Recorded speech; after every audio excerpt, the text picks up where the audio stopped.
بسم اللہ الرحمن الرحیم الحمدللہ رب العالمین وصلی اللہ علی محمد وآلہ اجمعین واللعنۃ الدائمۃ علی اعداء محمد وآل محمد اما بعد وفقنا اللہ وإیاکم للعلم والعمل الصالحین انشاءاللہ تعالی۔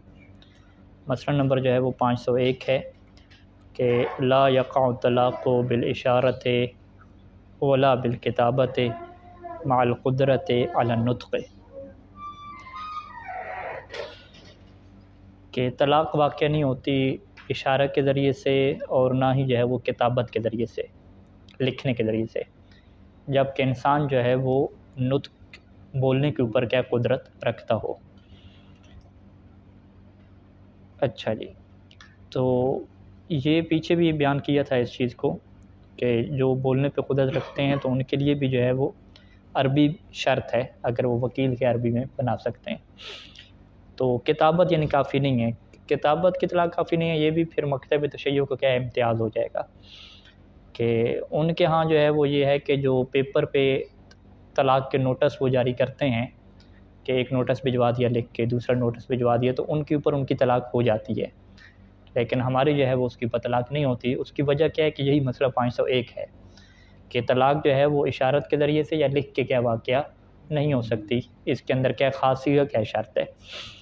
تو اسی وجہ سے اگر ہم یہ کہتے ہیں کہ بھئی عدالت کی طلاق نہیں مانی جاتی، وہ نہیں ہوتی، تو ایسے نہیں ہے کہ کوئی منہاج میں خاص مسئلہ لکھا ہوا ہے کہ جی عدالت کی طلاق نہیں ہوگی، اس کے پیچھے وجہ کیا ہے کہ وہ شرائط پوری نہیں ہوتی۔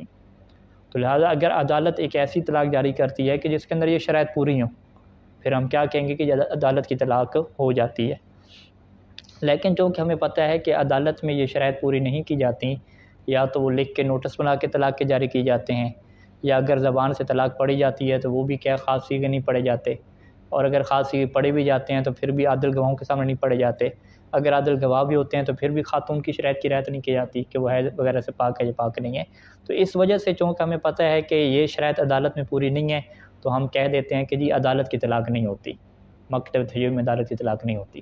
اب اگر کوئی بندہ آپ سے پوچھے بھئی اپنی بات کا حوالہ دیں، کہاں لکھا ہوا ہے، صحیح ثانی نے کہاں لکھا ہے کہ جی عدالت کی طلاق نہیں ہوتی، تو آپ کہیں پر بھی نہیں لکھا، تو کہیں گے اپنی طرف سے کیا فتوی بیان کرتے ہیں، آپ کہیں گے نہیں، اس وجہ سے چونکہ وہاں پہ شرائط پوری نہیں ہے، اس وجہ سے اگر آپ شرائط 11 شرائط آپ پوری کر دیں تو پھر ہم کہیں گے کہ عدالت کی طلاق بھی ہوتی ہے۔ تو لہٰذا جو ہے وہ کتابت کے ذریعے سے طلاق واقع نہیں ہو سکتی، نوٹس کے ذریعے سے جب انسان بولنے کے اوپر کیا قدرت رکھتا ہوگا۔ اما مالجزیان، جو بندہ بولنے کی قدرت نہیں رکھتا، کما فی الاخرت، جیسے کہ وہ شخص کے جو گنگا ہوتا ہے، فیصح منہ ایقاؤہ، تو اس کے لیے بھی صحیح ہے کہ ایقاؤہ کہ وہ طلاق کو واقع کرے بالکتابت و بالاشارۃ المفہمہ۔ یہاں پر بھی دو چیزیں آئیں گی، ایک تو کتابت ہوگی اور کتابت کے ساتھ ساتھ کیا ہوگا، اشارہ ہوگا، اور اشارہ بھی کون سا، المفہمہ، کہ جو سمجھانے والا ہو، علی نحو، اس طریقے سے کہ ما یبرز سائر مقاصدہ، کہ جو اپنے دیگر مقاصد ہیں، اس کے جو طلاق کے دیگر مقاصد ہیں اس کو وہ کیا کر رہا ہو، ظاہر کر رہا ہو، یعنی وہ جو گنگے ہیں ان کے ہاں بھی یہ اشارہ کیا ہے، مفہمہ ہو، اس طریقے سے سمجھانے والا ہو کہ ما یبرز ہو، جو ظاہر کر دے سائر مقاصد ہی، دیگر اس کے مقاصد، کس کے دیگر مقاصد، یعنی مقاصد ہی کے میر اخرس کی طرف بھی پلٹا سکتے ہیں کہ اخرس جو مقصد رکھتا ہے، جو چاہ رہا ہے، اس کے مقاصد کو ظاہر کرے، یا جو ہے وہ اگر آپ طلاق کی طرف پلٹاتے ہیں تو جو طلاق کا مقصد ہوتا ہے، طلاق کے جو مقاصد ہوتے ہیں اس کو ظاہر کرے۔ بہرحال اخرس کی طرف پلٹنا ہے تو پھر بھی ٹھیک ہے۔ والاحوط الاولیٰ، اب یہ دونوں ہونی چاہیے، کتابت اور اشارہ، لیکن اس میں بھی احتیاط اولیٰ کیا ہے کہ تقدیم الکتابت لمن یعرف علی الاشارۃ، کہ جو کتابت جانتا ہے وہ بھی پہلے کتابت کرے اور اس کے بعد کیا ہو، اشارہ ہو۔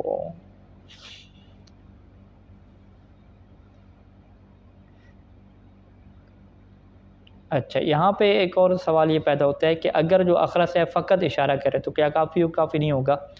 تو بظاہراً جو ہے وہ یہاں پہ واو جو عاطف لگی ہوئی ہے بالکتابت والاشارۃ و بالاشارۃ، یہاں سے یہ ظاہر ہوتا ہے کہ دونوں کا اکٹھا ہونا کیا ضروری نہیں ہے، ٹھیک ہے، اگرچہ احتیاط اولیٰ یہ ہے کہ اکٹھے ہوں دونوں، لیکن اکٹھا ہونا کیا ضروری نہیں ہے، اگر ایک بھی ہو جائے تو پھر کیا کافی ہو جائے گا، یہ لگتا ہے، لیکن اس کی مزید تاکید میں کرتا ہوں توضیح جامع سے، تو پھر اس کو واضح کرتے ہیں کہ دونوں اکٹھے، کیونکہ اگر دونوں اکٹھے ہوتے تو مال اشارہ ہوتا کہ فیصح منہ ایقاؤہ بالکتابت مال اشارہ، تو یوں ہوتا، لیکن وہ بالاشارہ کہا تو اس سے یہ لگ رہا ہے کہ دو الگ الگ بھی ہو سکتے ہیں۔ اچھا اگلا مسئلہ کہ اذا خیر زوجتہ، ایک بندہ اپنی بیوی کو اختیار دیتا ہے کہ تمہاری مرضی ہے، تم چاہو تو چلی جاؤ، چاہو تو میرے ساتھ رہو. وقاصد، اور اختیار دینے کا اس نے نیت کیا کی ہے کہ قاصد تفویض الطلاق کے لیے، کہ اس نے یہ نیت کی ہے کہ جو طلاق کا اختیار ہے، تفویض منع اختیار کے کسی کو اختیار دینا، کہ جو طلاق کا اختیار ہے وہ اس نے دے دیا الیہا، اس کو دے دیا. یہ اس کی نیت، اس نے کیا ہے کہ اپنی بیگم سے کہا کہ بھئی طلاق جو ہے وہ تمہارے ہاتھ میں ہے، جب تم چاہو جو ہے وہ طلاق خود کو دو اور چلی جاؤ. فاختارت نفسها بقصد طلاق، اور اس نے اپنے آپ کو اختیار کر لیا. ٹھیک ہے جی، اپنے آپ کو اختیار کر لیا، یعنی شوہر کو اختیار نہیں کیا، خود کو اختیار کر لیا اور لگ چلی گئی. کس نیت سے چلی گئی؟ بقصد طلاق، طلاق کی نیت سے. تو لم یقع بہ طلاق، تو اس کے ذریعے سے طلاق واقع نہیں ہوگی. یا اس کا یہ معنی کریں کہ فاختارت نفسها بقصد طلاق، اس نے اپنے آپ کو اختیار کیا اور اس کا قصد کیا ہے؟ طلاق، کہ طلاق کے قصد سے جو ہے میں یہ اختیار لے رہی ہوں. اس نے کہا کہ ہاں بھی تمہارے پاس دو آپشن ہیں، تمہیں طلاق چاہیے یا جو ہے وہ طلاق نہیں چاہیے. اس نے کیا اختیار کیا؟ اس نے کہا کہ میں جو ہے وہ اپنے آپ کو اختیار کرتی ہوں کہ مجھے طلاق چاہیے، یوں کر کے کہا. تو اس سے بھی کیا طلاق واقعہ نہیں ہوگی. یا جو ہے وہ اس سے کہا کہ تم چلی جاؤ، اس کو تم اختیار کرتی ہو اپنے آپ کو، یا تم میرے ساتھ رہو، اور چلی جاؤ سے اس نے نیت کیا کی کہ طلاق تمہاری ہو جائے گی. ٹھیک ہے، تو وہ بھی کیا چلی گئی، تو اسی بھی کیا طلاق واقعہ نہیں ہوگی. وَقَضَى لَوْ قِيلَ لَهُ، اسی طریقے سے اگر اسے کہا جائے کہ حل طلقت زوجتک فلانا، زوجتک کا فلانا، کہ کیا تو نے اپنی فلاں بیوی کو طلاق دی ہے یا فلاں بیوی کو طلاق دیتے ہو، یعنی مقام نشاء میں اگر یہ جملہ بولا جائے کہ کیا تم اپنی فلاں بیوی کو طلاق دیتے ہو. فقال نام، وہ آگے سے کیا کہ نام کے، اور نام سے اس کا مقصد خبر دینا نہ ہو، بلکہ نام کا کیا مقصد ہو کہ بقصد انشاء طلاق، کہ وہ ابھی طلاق دینا چاہتا ہے اسی جملے سے. انہوں نے کہا کہ کیا ابھی تم طلاق دیتے ہو بیوی کو؟ انہوں نے کہا بالکل جی بالکل میں طلاق دیتا ہوں. ٹھیک ہے، یوں کر کے جملہ کہا.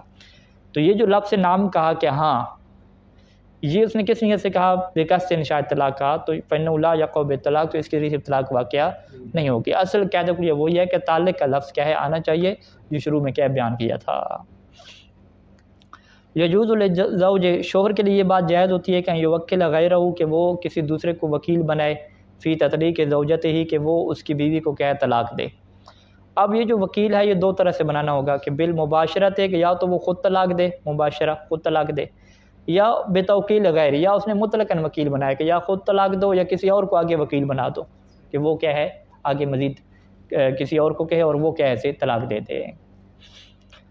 سواء اکان الزوج غائبا ام حاضرا، چاہے اس میں شوہر جو ہے وہ غائب ہو، غائب کا کیا مطلب ہے کہ جس کا بیوی سے کوئی رابطہ نہیں ہو سکتا، کسی اور جگہ پہ ہے، ام حاضرا، یا کیا ادھر ہی موجود ہو، یعنی بیوی کے پاس موجود ہے، حاضر ہے، پھر بھی وہ وکیل بنا رہا ہے، تو یہ کیا جائز ہے. بل وقضا لہو، بلکہ اسی طریقے سے شوہر کے لیے ہے، لہو للزوج، شوہر کے لیے کیا آپشن ہے کہ یوکل الزوجہ، کہ خود بیوی کو وکیل بنا دے. ٹھیک ہے، بیوی اس کی عربی جانتی ہے، اسے وکیل بنا دے کہ تم وکیل ہو فی تطلیق نفسہ، خود کو طلاق دینے میں، بنفسہ اپنے ذریعے سے، کہ خود کو طلاق دو اپنے ذریعے سے. اپنے ذریعے سے کیا مطلب؟ یعنی خود تم کہو کہ انا طالق، ٹھیک ہے میں تمہیں اجازت دیتا ہوں، تمہیں وکیل بناتا ہوں. او بتوکیل غیر، یا تم کیا کسی مولانا سے رابطہ کرو اور کیا اپنے سیغے پڑھوا لو، تو یہ وہ بیوی کو کہہ سکتا ہے. لیکن اس مسئلے میں اور پہلے والے مسئلے میں کیا فرق ہے کہ بیوی کو طلاق کا اختیار نہیں دے سکتا کہ تم جو ہے وہ تمہارے پاس طلاق کا اختیار ہے، وکیل اس سے بنا سکتا ہے، نتیجہ دونوں کا ایک ہی نکلے گا. لیکن چونکہ ہمارے ہاں یہ ہے کہ خاتون کے پاس طلاق کا اختیار نہیں ہے، تو لہٰذا اسے طلاق کا اختیار نہ نکاح کے دوران دیا جا سکتا ہے جسے تفویض طلاق کہتے ہیں، نہ جو ہے وہ بعد میں دے سکتا ہے. لیکن توکیل وکالت ہو سکتی ہے، وہ نکاح کے دوران بھی اسے وکیل بنا سکتا ہے اور بعد میں بھی وکیل بنا سکتا ہے، نتیجہ ایک ہی نکلے گا. فقط فرق کیا ہوگا کہ وہ پہلے والا جو تفویض والے آپشن میں ہے کہ وہ یہ ہے کہ طلاق کا حق اسے مل جاتا ہے. ہاں کہ میں تمہاری طرف سے وکیل ہوں گی طلاق دے، یہ شرط رکھ سکتے ہیں، یہ پہلے مسئلہ گزر چکا ہے. ٹھیک ہے، تو یہی فرق ہے ہمارے یہاں اور اہل سنت کے یہاں. یہ نکاح فارم پہ ان کے یہاں کیا لکھا ہوتا ہے کہ جی شوہر تفویض طلاق کرتا ہے، حق کے طلاق کو تفویض کرتا ہے، تو وہاں پہ آگے کراس یا یہ لکھا ہوتا ہے، تو وہاں پہ ہم نے کیا کرنا ہوتا ہے، ایک تفویض کو کاٹ کے کیا لکھنا ہوتا ہے، توکیل طلاق یا وکالت طلاق. ٹھیک ہے، تاکہ یہ مسئلہ کیا ٹھیک ہو جائے. یجوز، یہ جائز ہے کہ یوکلھا فی طلاق نفسہ مطلقاً، کہ وہ بیوی کو کیا ہے وکیل بنائے فی طلاق نفسہا کہ وہ خود کو طلاق دے دے، مطلقاً مطلق نے جب چاہے کسی بھی حالت میں، او فی حالات خاصۃ یا چند ایک حالات میں، مثلا اسے کہا کہ اگر میں جو ہے وہ 3 مہینے سے زیادہ چھٹی پہ رہا اور تمہارے پاس نہ آیا، تم کیا خود کو طلاق دینے میں وکیل ہوگی۔ یعنی اسے کیا کہتے ہیں کہ وکالت اس نے مطلق نہیں دی، وکالت کیا دی؟ معلق دی۔ یا اسے یہ کہا کہ اگر میں نے تمہیں مارا تو تم میری طرف سے وکیل ہوگی کہ اس میں خود کو طلاق دینے میں۔ تو یہ وکالت کیا ہوتی ہے؟ معلق ہوتی ہے۔ باب الوکالت میں یہ مسئلہ گزرا تھا کہ وکالت میں جو ہے وہ تعلیق جائز ہوتی ہے۔ وکالت میں کیا ہے؟ تعلیق چلتی ہے کہ آپ کہیں کہ تم میرے وکیل ہوگے کہ میری بیوی کو طلاق دے دینا، کب؟ اگر جو ہے وہ میری بیوی نے جو ہے وہ میری ماں کے ساتھ کیا بد اخلاقی کی، یوں کر کے۔ ابھی وکیل نہیں بنایا، معلق کر کے بنایا، ٹھیک ہے؟ تم وکیل ہوگے اگر جو ہے وہ میں نے آج کر لیا، ٹھیک ہے، یوں کر کے۔ لیکن طلاق میں کیا ہے؟ یہ تنجیز شرط ہوتی ہے جو آگے جا کے بیان کریں گے۔ وہاں پہ آپ معلق کیا ہے؟ طلاق کو نہیں کر سکتے، یعنی طلاق کی وکالت کو کر سکتے ہیں، خود طلاق کو نہیں کر سکتے۔ یہ نہیں کہہ سکتے بیوی کو کہ اگر تم نے گھر سے باہر قدم رکھا تو تمہیں کیا طلاق ہو جائے گی، ٹھیک ہے، یہ باطل ہے۔ یہ کہہ سکتے ہیں کہ اگر تم نے گھر سے باہر قدم رکھا تو پھر کیا ہے؟ فلاں بندہ وکیل ہو جائے گا، میرا بھائی ہے تمہارا باپ، کہ وہ تمہیں کیا طلاق دے دے۔ وکالت کو معلق کر سکتے ہیں لیکن خود طلاق کو کیا معلق نہیں کر سکتے۔ تو یہ یعنی وکالت میں جائز ہے کہ اسے مطلقاً وکیل بنا دے یا حالات خاصہ میں بنا دے۔ تو یہ وکالت ہوتی نہیں ہے، فقہا کی جو وکیل ہوتے ہیں وہ کہتے ہیں یہ وکیل مطلق ہے یا خاص حالات میں وکیل ہے یا اس کے ساتھ اس وقت یہ وکیل ہوگا۔ تو یہ وکالت میں ہر جگہ پہ چلتا ہے، بیع و شراء ہو، نکاح ہو، جدھر بھی ہو۔ کما تقدم فی المسألۃ 334، وہاں پہ یہ بات کیا گزری تھی کہ خود نکاح کے اندر بھی کیا ہے؟ یہ خاتون شرط رکھ سکتی ہے کہ میں تم سے نکاح کرتی ہوں اس شرط کے ساتھ کہ میں تمہاری طرف سے وکیل ہوں گی خود کو طلاق دینے میں، یا تو مطلقاً وکیل ہوں گی یا پھر کیا ہے اگر تم کیا ہے 3 مہینے سے زیادہ باہر رہے یا مجھے مارا یا کچھ کیا تو میں کیا ہے طلاق میں وکیل بن جاؤں گی، یوں کر کے۔ ولا یشترط فیہا، اور اس میں شرط نہیں ہوتی، یہ جو وکالت دی جا رہی ہے اس میں شرط نہیں ہوتی کہ ان یکون شرط ہو، بلکہ یہ حالات میں لیتے ہیں۔ ولا یشترط فیہا، یہ جو حالات خاصہ ہیں، اس حالات خاصہ میں یہ شرط نہیں ہوتی کہ ان یکون شرط قیدا للموکل فیہ، کہ وہ جو حالت ہے وہ شرط ہو موکل فیہ میں۔ موکل فیہ کیا ہوتا ہے؟ خود طلاق، ٹھیک ہے، یعنی ایک خاتون کو اس نے یعنی اپنی خاتون کو اس نے وکیل بنایا تو وکالت کیا دی اس کو؟ طلاق کی وکالت دی، تو طلاق کو کیا کہیں گے؟ موکل فیہ کہیں گے کہ طلاق کے اندر کیا اسے وکیل بنایا ہے۔ تو یعنی وہ جو شرط ہے، وہ جو حالت ہے، وہ قید بنتی ہو موکل فیہ میں، یعنی طلاق دینے میں، کہ تم وکیل تو ہو ابھی میری طرف سے لیکن تم نے طلاق کب جاری کرنی ہے؟ جب اس طرح کے کیا حالات بن جائیں۔ تو لہٰذا یہاں پہ شرط کس میں لگائی؟ وکالت میں نہیں لگائی، بلکہ شرط کس میں لگائی؟ موکل فیہ میں لگائی، ٹھیک ہے۔ اسے کہہ دے کہ بھی تم میری وکیل ہو، بات ختم ہوگی، لیکن تم نے طلاق کب دینی ہے؟ طلاق کب دینی ہے؟ کہ جب میں تمہیں ماروں گا، یوں کر کے۔ اسے کیا کہتے ہیں کہ موکل فیہ کو کیا ہے؟ مشروط کر دیا۔ یہ بھی شرط ہے، یہ بھی جائز ہے۔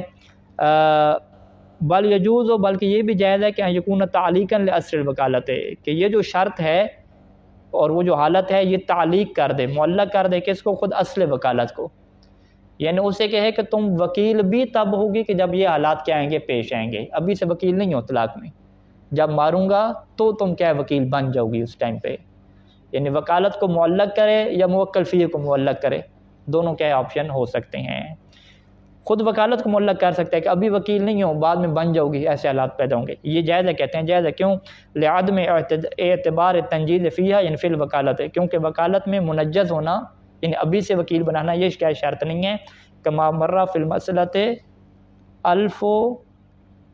1263 من کتاب الوکالہ، یہ وہاں پہ کیا یہ بات گزری تھی کہ وکالت میں کیا ہے؟ تنجیز اور تعلیق دونوں جائز ہیں۔ یعنی کسی کو کہہ سکتے ہیں کہ بھئی اگر جو ہے وہ زید آ گیا تو تم میری طرف سے وکیل ہوگے کہ میرے گھر کو بیچ دو، ٹھیک ہے، یوں کہہ سکتے ہیں۔ اگر جو ہے وہ فلاں بندے نے دوسری شادی کر لی تو میں کہ تم میری طرف سے وکیل ہوگے کہ میری بیوی کو کیا طلاق دے دو، یوں کر کے معلق، یہ چل سکتا ہے اس میں۔ اچھا، یہاں پہ کیا ہے؟ طلاق کی 2 شرطیں پوری ہوتی ہیں، ایک شرط پوری بھی نہیں۔ ایک شرط کیا آتی ہے؟ صیغہ خاصہ، کہ عربی کے صیغہ تعلق ہو۔ دوسری شرط کیا ہے؟ تنجیز، کہ طلاق ابھی سے دے گا۔ فلو علق الطلاق علی امر مستقبلی، اگر طلاق کو وہ معلق کرتا ہے ایک ایسے معاملے پہ جو مستقبل کا ہے، بعد میں آنے والا ہے، یعنی دو معاملے ہو سکتے ہیں نا، ماضی کے تو نہیں ہو سکتا نا، ماضی تو گزر چکا، ٹھیک ہے، یا تو وہ معاملہ بعد میں ہوگا یعنی زید آئے گا، ٹھیک ہے، یا زید نہیں آئے گا، یا ابھی کا معاملہ ہے کہ اگر ابھی ایسا ہوا خارج میں تو تم کیا طلاق یافتہ ہو، ٹھیک ہے۔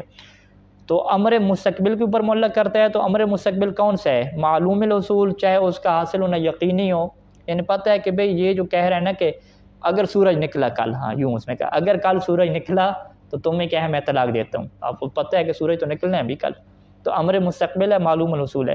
یا متوقع الاصول ہو کہ اگر زید کل آ گیا تو اس کے آنے کی کیا توقع ہے؟ یقینی نہیں ہے۔ او امر حالی، یا امر حالی ہو، امر حالی میں دو صورتیں نہیں بتائیں، امر حالی میں ایک صورت بنائی، کون سی؟ وہ متوقع الاصول والی، محتمل الاصول، یا جو ہے وہ ابھی کا معاملہ ہو لیکن وہ معاملہ کیا ہے؟ یقینی نہ ہو، بلکہ کیا ہے جی؟ محتمل الاصول ہو، اگر یقینی ہو تو وہ آگے بتائیں گے اس کا حکم۔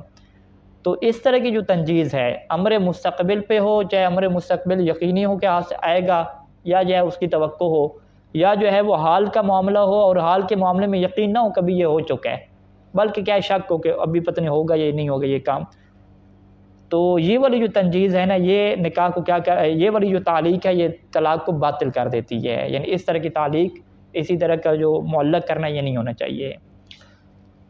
معدم کون ہی، جبکہ وہ بات ایسی نہ ہو کہ کون ہی مقوم لصحت طلاق ہے، کہ جو طلاق کے صحیح ہونے کو کیا ہے؟ مقوم ہو، جو طلاق کے صحیح ہونے کی بنیادی شرط ہو، وہ والی نہیں ہونی چاہیے، یعنی وہ اسے کہتا ہے کہ اگر تم میری دائمہ والی بیوی ہو تو تمہیں کیا طلاق ہے، ہم کہیں بھی یہ تو بات تو ٹھیک ہے، اس کے اوپر معلق کر سکتے ہیں، کیونکہ دائمہ زوجہ ہونا یہ شرط ہے کس کے لیے؟ طلاق کے صحیح ہونے کے لیے، یعنی یہ طلاق کے صحیح ہونے کے لیے مقوم ہے، مقوم کیا مطلب؟ بنیادی شرط ہے، اس کے ذریعے سے طلاق صحیح ہوتی ہے، تو باطل، تو اس صورت میں طلاق کیا ہو جائے گی؟ باطل ہو جائے گی۔ اب اس کی مثالیں دے رہے ہیں۔ فلو قال، اگر وہ کہے کہ اذا طلعت الشمس فانت طالق، کہ اگر سورج طلوع ہو گیا تو تم کیا طلاق یافتہ ہو۔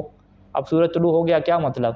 سورج تو طلوع ہوگا بھائی، ٹھیک ہے، یہ تو سب کو پتہ ہے کہ سورج نے طلوع ہونا ہے، تو یہ امر مستقبلی ہے، اور کون سا ہے؟ یہ معلوم الاصول ہے۔ او اذا جاء زید فانت طالق، یہ کون سا امر ہے جی؟ امر مستقبل ہے لیکن متوقع الاصول ہے، تو باطل ہے، تو یہاں پہ طلاق کیا ہو جائے گی؟ باطل ہو جائے گی۔ وَإِذَا عَلَّقَهُ عَلَىٰ أَمْرٍ حَالِيٍّ، لیکن اگر اس نے معلق کیا حال والے معاملے پہ، ابھی والے، اور وہ ایسا معاملہ ہے کہ معلوم الاصول، جس کا ہونا یقینی ہے، سب کو پتہ ہے کہ یہ تو ہو چکا ہے، کما اشارہ الی یدی، جیسا کہ وہ اشارہ کرتا ہے اپنے ہاتھ کی طرف، اور کہتا ہے کہ ان کانت ہذی یدی، کہ اگر یہ میرا ہاتھ ہوا، ٹھیک ہے، تو تمہیں کیا طلاق ہو۔ تو میرا ہاتھ ہوا کیا مطلب؟ یعنی وہ سب کو پتہ ہے کہ یہ اس کا ہاتھ ہے، ٹھیک ہے۔ او اللہ کا امر حالی، یا اس نے امر حالی کے اوپر معلق کیا لیکن وہ امر حالی کیا ہے؟ مجہول الاصول ہے، اس کو پتہ نہیں ہے کبھی ہوا یا نہیں ہوا، ولکن کان مقوما لصحت طلاق، لیکن وہ امر حالی ایسا ہے کہ جو صحت طلاق کے لیے کیا ہے؟ مقوم ہے، تو پھر کیا ہو جائے گی؟ پھر بھی طلاق صحیح ہو جائے گی۔ کما اذا قال ان کنت زوجتی، کہ اگر تم میری بیوی ہوئی تو فانت طالق، تو تمہیں کیا ہے؟ طلاق ہے، تو یہ کیا ہو جائے گا؟ صحیح ہو جائے گا۔ تو یہ سب کی کیا ہے؟ مثالیں یہاں پہ ذکر کرتی ہیں۔ تو لہٰذا یہ جو عوام مثلا کرتی ہے کہ اگر تم نے گھر کے باہر قدم رکھا تو تمہیں طلاق ہے، تو یہ طلاق واقع نہیں ہوگی، ٹھیک ہے، چاہے وہ صحیح سیغہ پڑے، ٹھیک ہے۔ اگر تم نے جو ہے وہ کیا کہتے ہیں کہ میرا کہنا نہ مانا تمہیں طلاق ہوگی، اگر میری والدہ کے احترام نہ کیا تمہیں طلاق ہوگی، اس طرح کی جتنی بھی معلق کر کے طلاقیں دی جاتی ہیں وہ بالکل ہمارے ہاں درست ہی نہیں ہوتی، اور اسے کیا کہا جاتا ہے؟ باطل ہیں، ٹھیک ہے۔ ہاں ان کے ہاں ہو جاتی ہیں دیگر مذاہب والے۔ الامر الثالث، تیسری جو شرط ہے وہ کیا؟ اشہاد ہے، گواہیاں۔ بمعنی کیا مطلب؟ بمعنی ایقاع طلاق بحضور رجلین، کہ طلاق واقع ہو دو رجل کا حاضر، رجل کی تعبیر مراد کیا ہے؟ بالغ، کہ دو بالغ مرد ہوں، اور کیا دونوں عادل ہوں، عادلین، اور یسمان النشاء، اور وہ سنیں اس نشاء کو، جو سیغہ پڑھا جائے اس کو سنیں۔ سواء قال لہما، چاہے جو ہے وہ یہ جو سیغہ جاری کرنے والا ہے یہ ان دونوں گواہوں سے کہے کہ اشہدا، کہ تم دونوں گواہ بن جاؤ، ام لم یقل، یا انہیں نہ کہے۔ ایسے علماء بیٹھے ہوں تو وہ درمیان میں کیا سیغہ پڑھ دے، زوجتی طالق، کیا صاحب نے سن لیا؟ ہاں جی سن لیا، ٹھیک ہے جی، گواہ ہو گئے۔ وَيُعْتَبَرُ اجتماعهما حین استعمال انشاء، اور یہ معتبر ہے کہ دونوں گواہ جو ہے وہ ساتھ ہوں، جمع ہوں، کب؟ جب انشاء کو سن رہے ہوں۔ ایسا نہیں ہے کہ اس کو ابھی ایک عالم ملا ہے تو اس کے سامنے سیدھا جاری کر دے، پھر 5 منٹ بعد دوسرا ہے تو اس کے سامنے بھی جاری کر دے، الگ الگ نہیں ہو سکتا، ایک ہی ٹائم پہ ہوں۔ فلو شاہد احدہما، اگر ان میں سے ایک کیا ہے حاضر ہو، وہ سامع فی مجلس، اور وہ اسی محفل میں کیا ہے سیغہ سن لے، ثم کرر لفظ، پھر وہ دوبارہ کیا اس لفظ کو تکرار کرے، وہ سامع الآخر فی مجلس آخر، اور دوسرا بندہ کیا ہے کسی اور محفل میں کیا ہے اس کو سنتا ہے بے انفرادی الگ طور پہ، اب پہلے والا چلا گیا دوسرا فقہ سننا، تو لم یقع طلاق، تو یہ طلاق واقعہ نہیں ہوگی۔ نام لو شاہدہ، اگر یہ دونوں گواہی دیں، کس بات کی گواہی دیں؟ کہ بے اقرار ہی بالطلاق، کہ اس بندے نے جو ہے وہ اقرار کیا ہے کہ اس نے بیوی کو طلاق دی ہے، یہ گواہی دیتے ہیں، تو لم یعتبر اجتماع ہوا، تو یہاں پہ پھر ان دونوں کا کیا ہے ایک ساتھ ہونا کیا ضروری نہیں ہے۔ وہ تو کسی کو بھی پتہ ہو کہ ایک بندے نے آ کے آپ کو سیغہ نہیں پڑھا، اس نے سیغہ کسی اور جگہ پڑھا ہے، وہ فقط آ کے اس نے آپ کو خبر دی کہ میں نے بیوی کو طلاق دے دی ہے، ایک گواہ تھا، پھر اس نے کیا ہے دوبارہ جا کے کسی اور کو بتایا کہ میں نے بیوی کو طلاق دی ہے، اب یہ الگ الگ ہو گئے، تو اب انہوں نے گواہی کس بات کی دینی ہے؟ اس بات کی گواہی دینی ہے کہ بے اقرار ہی، کہ اس بندے نے خود اقرار کیا ہے کہ اس نے طلاق دی ہے، تو یہاں پہ وہ والی شرائط نہیں ہے کہ دونوں اکٹھے تھے کہ آپ نے اکٹھا سننا تھا اس کا اقرار، کہتے ہیں یہاں پہ یہ چیز ضروری نہیں ہے، یعنی اقرار طلاق کے اوپر جو گواہی دینا ہے، اقرار طلاق کو اکٹھا سننا شرط نہیں ہے، طلاق کا جو صیغہ جاری ہوگا اس کو اکٹھا سننا کیا ہے شرط ہے۔ نہیں لام لو شاہدہ بے قرار ہی، ان دونوں نے گواہی دی کہ بے قرار ہی کہ جی اس نے اقرار کیا طلاق کا، تو لم یعتبر اجتماعہما، تو ان دونوں کا ایک ساتھ ہونا جو ہے ضروری نہیں ہے۔ لا فی تحمل شہادت، نہ جو ہے وہ گواہی اٹھاتے وقت کہ جب گواہ بن رہے تھے، یعنی جب گواہ بن رہے تھے اس کے اقرار کے اوپر اس وقت بھی اکٹھا ہونا ضروری نہیں ہے۔ ولا فی ادایا، اور جب گواہی دے رہے ہیں تو اس وقت بھی ان کا ہونا کیا ہے ضروری نہیں ہے۔ اچھا جی، یہاں پہ اب یہ مسئلہ ہے کہ مجلس میں جو ہے وہ ہونا ضروری ہے، تو فرض کریں کہ ایک بندہ بیرون ملک ہے، کینیڈا وغیرہ، اس سے کیا ہے علماء نہیں مل رہے عادل، اس نے طلاق جاری کرنی ہے، تو اس نے کیا ہے ویڈیو کال کی، کہا کہ آپ علماء سارے گواہ رہے ہیں تو میں کیا ہے طلاق کا صیغہ جاری کر رہا ہوں۔ اب موکل یا وہ جو طلاق کا صیغہ جاری کرنے والا ہے اس کی اور محفل ہے، ان کی اور محفل ہے، لیکن آواز سب کے پاس پہنچ رہی ہے، تصویر سب کے پاس پہنچ رہی ہے، مجلس تبدیل ہو گئی ہے۔ یہاں پہ سے ثانی فرماتے ہیں کہ احتیاط لازم کے طور پہ یہ درست نہیں ہے، یعنی اگر ایسا ہو گیا ہے تو پھر احتیاط کرنی پڑے گی، یعنی احتیاطاً دوبارہ طلاق دینی پڑے گی، اور اگر اکٹھے رہنا چاہتے ہیں تو احتیاطاً دوبارہ کیا رجوع کرنا پڑے گا، ٹھیک ہے جی۔ وَيُعْتَبَرُ حُضُورُهُمَا مجلس الانشاء، اور یہ چیز معتبر ہے کہ یہ دونوں حاضر ہوں مجلس انشاء میں، کہ جس مجلس اور جس محفل میں اور جس جگہ پہ وہ بندہ انشاء کر رہے ہیں نا صیغہ، اسی محفل میں یہ دونوں حاضر ہونے چاہیے۔ فلا یکفی، پاس یہ کافی نہیں ہے کہ سماعہما، یہ دونوں سن لیں، کس کو سن لیں؟ صوت المنشئ، جو صیغہ انشاء کر رہا ہے اس کی آواز کو سن لیں، کیسے سن لیں؟ عن طریق ٹیلی فون کے ذریعے سے، ونحوی، ٹیلی فون کے علاوہ ٹیلی ویژن پہ یا کسی جگہ پہ سن لیں، تو یہ کافی نہیں ہے، علی الاحوط لزوماً احتیاط لازم کے طور پہ۔ ولا اعتبار بشہادت النساء، یہاں پہ جو ہے وہ خواتین کی جو گواہی ہے اس کا کوئی اعتبار نہیں ہے، وسماعہن، اور ان کے سننے کا بھی کوئی اعتبار نہیں ہے، لا منفردات ولا منضمات للرجال، چاہے وہ خواتین الگ الگ ہوں، 4 خواتین لے ہیں 2 کی جگہ پہ، یا جو ہے اسے منظم کر لیں مردوں کے ساتھ، 1 مرد اور 2 خواتین ہوں، تو یہاں پہ اصلاً جو ہے وہ خاتون کی شہادت کا کوئی اعتبار ہی نہیں ہے۔ یہ چاند کی طرح کا مسئلہ ہے کہ چاند میں بھی خواتین کی گواہیاں نہیں چلتی، تو یہاں پہ بھی کیا نہیں چلتے۔ لا یعتبر فی شاہدین، یہ جو 2 گواہ بننے والے ہوتے ہیں ان کے لیے یہ چیز معتبر نہیں ہوتی کہ معرفت المرأۃ بعینہا، کہ جس خاتون کو طلاق ہو رہی ہے اس کو وہ جانتے بھی ہوں، بیانی جانتے ہوں کہ وہ کون ہے، کس کی بیٹی ہے، یہ بھی شرط نہیں ہوتی، یعنی بحیث تصح الشہادۃ علیہ، جب جانتے ہوں گے تو پھر ان کے لیے صحیح ہوگا نا اس کے اوپر گواہی دینا۔ جب خاتون کو جانتے نہیں ہے کہ پتہ نہیں یہ کون سی اس کی بیوی ہے، کس کو طلاق دی ہے، مجھے کیا پتہ، تو بعد میں گواہی کیسے دوں گا؟ کہتے ہیں یہ چیز ضروری نہیں ہے، گواہی بعد میں دینے کے لیے ضروری ہے کہ یہ جانتے ہوں، بعد میں کسی عدالت میں اگر کیس ہو جاتا ہے فرض کریں، لیکن طلاق کے صحیح ہونے کے لیے یہ جاننا ضروری نہیں ہے۔ فلو قال، ایک بندے نے محفل میں یہ کہہ دیا کہ زوجتی ہند طالق، کہ میری جو بیوی ہندہ ہے وہ طالق ہے، بمسمع شاہدین، اور یہاں پہ کس کے مسمع میں کہا، یعنی کون لوگ سن رہے تھے؟ 2 بندے سن رہے تھے، تو صحیح یہ صحیح ہو جائے گی۔ وَإِن لَمْ يَكُونَ يَعْرِفَانِ، اگرچہ وہ جو 2 بندے ہیں وہ نہ جانتے ہوں، ہندن بعینہا، ہند کو کیا ہے بعینہا نہ جانتے ہوں، انہیں کیا پتہ نہیں کون سی ہند ہے، ہم تو ایک ہی ہندہ کو جانتے ہیں، ٹھیک ہے یہ کون سی ہندہ آ گئی۔ بل ون اعتقدا غیرہا، بلکہ اگرچہ یہ یقین رکھتے ہوں کہ اس ہند سے مراد کوئی اور ہے، جو وہ سمجھ رہے تھے وہ والی خاتون نہیں تھی، ٹھیک ہے جی۔ بعد میں کچھ عرصے بعد اس نے بتایا کہ میں نے جس ہندہ کو طلاق دی ہے وہ والی نہیں ہے جو آپ سمجھ رہے ہیں، ٹھیک ہے، وہ کوئی اور ہے۔ تو پھر گواہی ان کی باطل ہوگی، کہتے نہیں، گواہی پھر بھی کیا ہے، ٹھیک ہو جائے گی، کیونکہ گواہوں کا خاتون کو جاننا شرط ہی نہیں ہے۔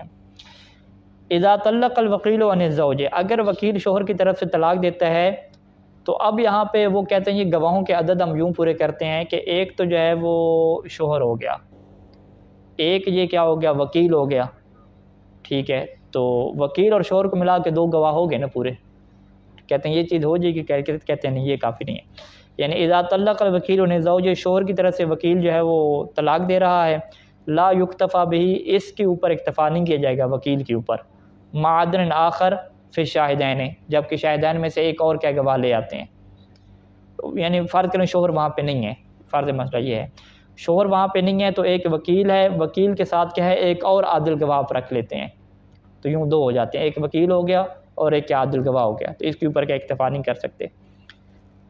کما انہ لا یکتفا بالموکل مع عدل آخر، جیسا کہ اکتفا نہیں کر سکتے کہ ایک موکل ہو اور موکل کے ساتھ کیا دوسرا عادل ہو، ٹھیک ہے جی، ہاں یہ بات بھی یہ بھی خطرناک ہوگی، یعنی 3 بندے ہو گئے نا، 3 بندے کیسے ہو گئے، ایک وکیل ہو گیا، موکل کون ہے، شوہر ہوتا ہے، شوہر ہو گیا موکل، اور ساتھ کیا ہے مع عدل آخر ایک تیسرا بندہ ہو گیا، تو اب 2 گواہ کیسے بن رہے ہیں، ایک وکیل ہو گیا، ایک شوہر، یعنی 2 گواہ کے وکیل تو وہ ہو گیا نا صیغہ جاری کرنے والا، پہلا گواہ کون ہے، خود شوہر، موکل جسے کہتے ہیں، دوسرا گواہ کون ہے، شوہر کے علاوہ کوئی اور بندہ، تو یہ بھی کیا درست نہیں ہے، یعنی شوہر اور وکیل کے علاوہ 2 بندے کیا پورے کرنے ہوتے ہیں وہاں پہ۔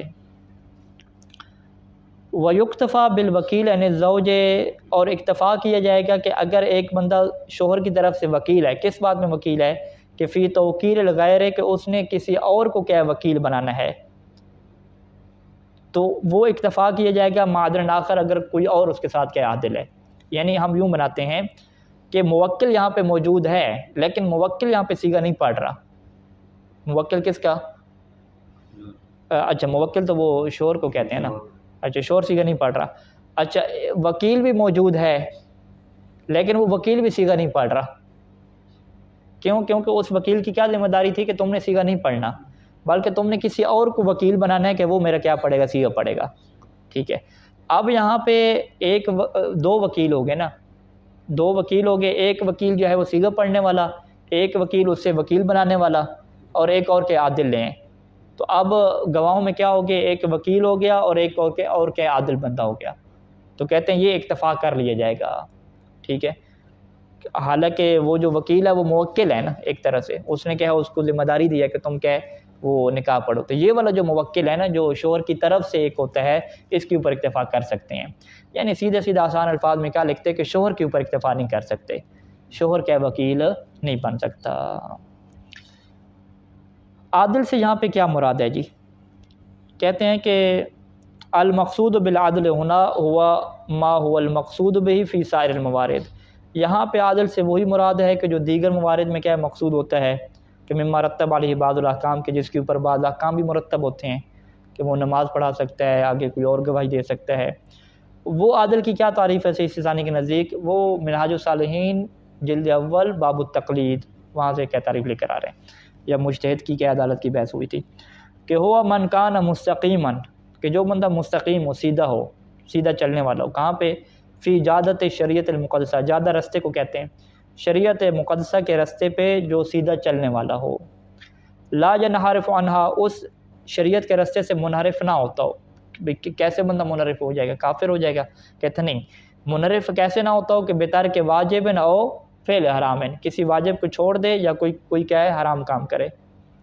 یعنی وہ جو شارٹ کٹ ہم تعریف کرتے ہیں کہ واجبات پہ عمل کرنے والا اور محرمات سے بچنے والا، من دون مؤمن، جبکہ اس کے پاس کیا ہے کوئی مؤمن بھی نہ ہو اس حرام کو انجام دینے کا یا واجب کو چھوڑنے کا، ایک بندہ روزہ چھوڑ رہا ہے، مومن اس کے پاس ہے، مومن کیا ہے وہ سفر میں، اس وجہ سے روزہ چھوڑ رہا ہے، اب اسے یہ تو نہیں کہ واجب اس نے چھوڑ دیا، چھوڑا تو ہے واجب لیکن کیا ہے مومن ہے اس کے پاس، ٹھیک ہے، ایک بندے نے کیا فعل حرام فرض کریں کیا ہے کہ وہ داڑھی شیو کروانا حرام ہے، ایک بندے نے داڑھی شیو کروائی ہے عسر و حرج سے بچنے کے لیے، علاج کی خاطر، ٹھیک ہے، تو یہ بھی اس کے بعد مومن ہے۔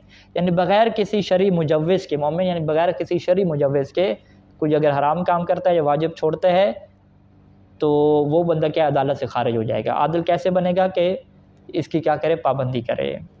وہاد الاستقامت، یہ پابندی کہاں سے آتی ہے انسان کے اندر؟ کہتے ہیں کہ یہ استقامت تنشأ غالباً عام طور پہ کہاں سے آتی ہے کہ من خوف، کہ انسان کے دل میں کیا ہوتا ہے، اللہ کا خوف ہوتا ہے، من خوف راسخ، کہ ایک ایسا خوف کہ جو راسخ ہو چکا ہو انسان کے نفس میں، یعنی انسان صحیح طریقے سے خوف والا بن چکا ہو تو یہ عام طور پہ کیا یہ حالت اس کی بن جاتی ہے۔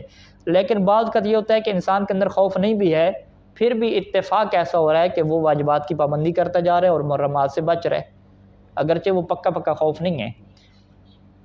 تو اس کا پتہ کیسے چلتا ہے؟ وہ یکفی فی الکشف عنہا، اس عدالت کے سے کشف کرنے کے لیے کافی ہے کہ حسن الظاہر، اب ظاہر کے اچھا ہونے کو دیکھیں گے، دل میں اتر کے دیکھنا اور باقاعدہ چیک کرنا یہ تو کوئی بھی انسان نہیں کر سکتا، اور نہ ہی اللہ نے اس کا مکلف کیا۔ ہم ظاہر کے کیا مکلف ہیں؟ ظاہر کیا مطلب حسن المعاشرت ہے کہ وہ اچھے طریقے سے زندگی گزار رہا ہے، وہ سلوک دینی اور اس کا جو دینی برتاؤ ہے وہ بھی کیسا ہی ہے، نماز کی پابندی کرتا ہے، گالی گلوچ نہیں کرتا، ظاہری طور پہ ٹھیک ہے، بس یہی بات کیا ہے کافی ہے، اس سے عادل ہو جائے گا۔ صلی اللہ علی محمد و آلہ اجمعین۔